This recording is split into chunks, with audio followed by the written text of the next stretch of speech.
Right, chaps and chapesses, I mean, just hear me out.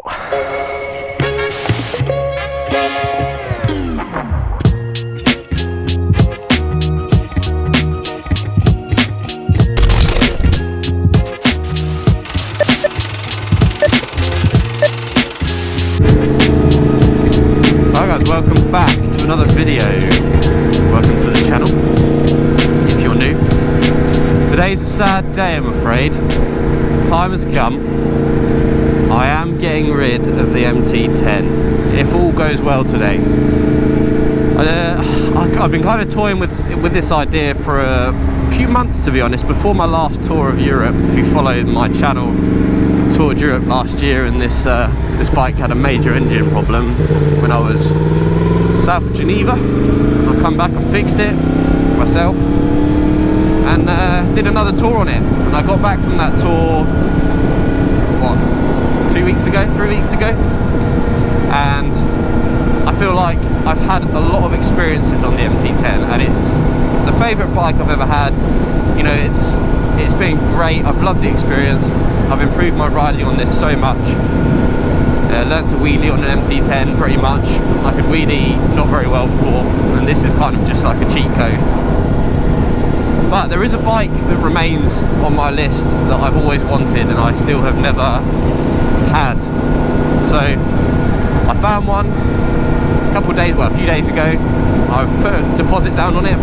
This is going to go in for a part exchange, and I'm off today to go and get it. It's a long old ride. I've got it's saying about 3 hours to go to get there, but I'm hoping to cut that down. So we'll see. I'm hoping the bike's going to be in good condition when I see it.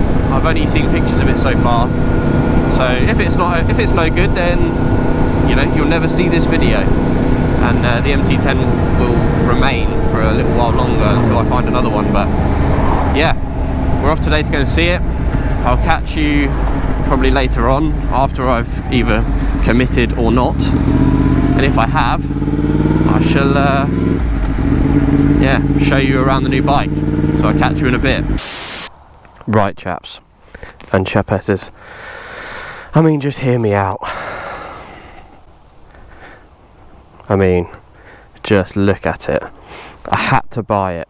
So for anyone that follows my channel, this bike is probably not a massive surprise to anyone. I've always wanted a 2.0. So guys, the MT10 is gone. I've got a little bit of a story actually as to where I bought this bike from. I'm going to go through my experiences with you on it, good and bad. There's a few things on this bike that I want to replace or change. For example, I want to protect it a bit better. It's got no engine protection on it or anything like that, so I want to get all that done. It had some really questionable stickers on it when I got it, so they've all been removed from the wheels. They're still questionable, but I plan on getting the wheels sprayed at some point. Don't like these anodized parts. They're a bit not up my street with the oil, considering how much oil these bikes drink. I will be replacing that with just the OEM, and the same with the stupid indicators that someone's changed. Look at the wiring job on that. God, you buy a what, 16 grand bike when they're new, and you do that to the wiring. Like, what are you doing? If you see this video, shame on you. Same with these ghastly little levers. They're horrendous, so they'll be coming off as well. Other than that, she's pretty sexy, I'm afraid. She is good. So yeah, this is my new bike. It's a 2020 Aprilia 1100 Factory 2.0. Aprilia 2.0. It's, yeah, sexy. I love it. It's really nice. This is the harsh bit that I've had to accept, is that I had to buy it. Where I saw it was Superbike Factory. Now let's just get that out there. And part of me thought this would be good for content, because I'm buying a bike from, you know, one of the most hated places ever for buying bikes. And this place is round as well. When I go in there, it's round. There's people everywhere in there buying bikes. Red service lights just come on as well. I bought this bike 2 days ago. Listen to that though. She sounds unreal. So yeah, anyway, I saw this bike on Superbike Factory, and it was alright. The price wasn't too bad, it wasn't anything, you know, too overpriced, wasn't too low, it was about right. And I thought, now or never, I just thought I'd get it. So I went down there. It was a hell of a long trip for me. It was about 3 hours in the car to go to Milton Keynes is where this bike was. So I've gone to Milton Keynes, had a look at the bike. They had a look at the MT10. They were fine with that. They had a look at it. It was all good. The MT10 was pretty tidy anyway, and I declared everything that I had to declare. So I had a look at the Aprilia. It looked really nice. Didn't start when I first got it. The battery was dead. So that was a great start. So it's something I have to keep my eye on, because with Superbike Factory, I don't know if anyone has what their experiences are, but I read mainly negative stuff about Superbike Factory, and I didn't really know what I was getting myself into. I thought this could be a horrendous decision financially, or it could just be alright. I feel like I know bikes well enough now to sort of make a decision on, you know, on it, to see if I need to walk away or not. I know this bike was due a service, hence the lights come on, 6,000 mile service. I knew that I was going to have to do it. I'm going to do it myself probably, but you need to go to a dealer to get that bloody spanner off.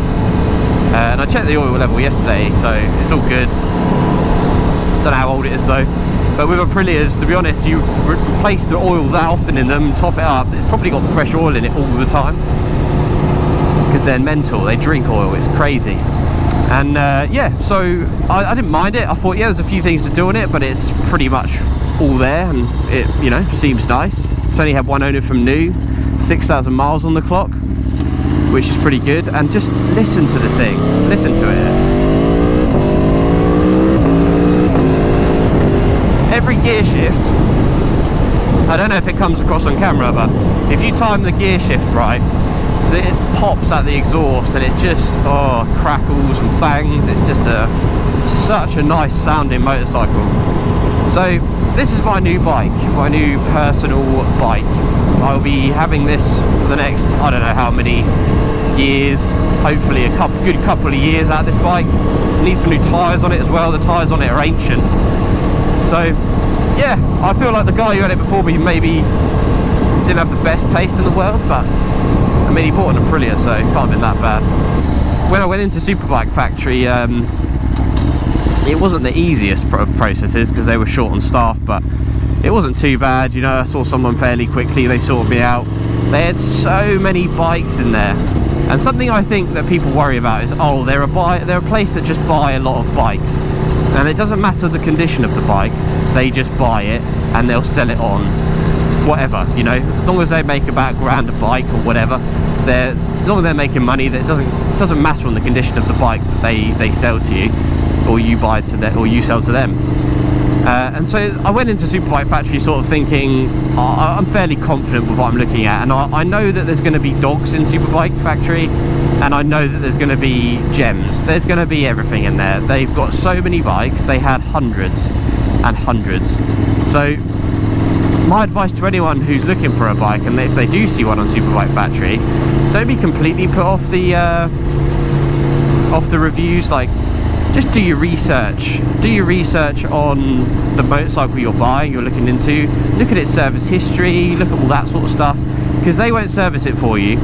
They won't do any of that. Hence why I bought this bike, and the spanner's already on after 100 miles. The service lights come on, which is, yeah, I expected it. I know it was due to service. I know it hasn't been done because I can see that I can see the history online. I rang Aprilia before I actually bought this bike to see, you know, where it's been serviced, at what mileage, etc.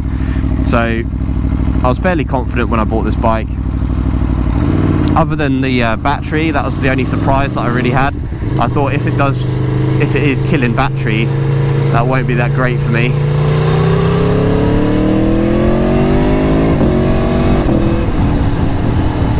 So yeah, that is the Tuono. You'll be seeing a lot of videos on this bike, probably a few tours, I imagine. Probably not going to have another tour till next year, so I'm just I've got about a good year to sort the thing out until, you know, to get it to where I want it. But yeah guys, that's it. I hope you enjoyed the video. I'll catch you on the next one.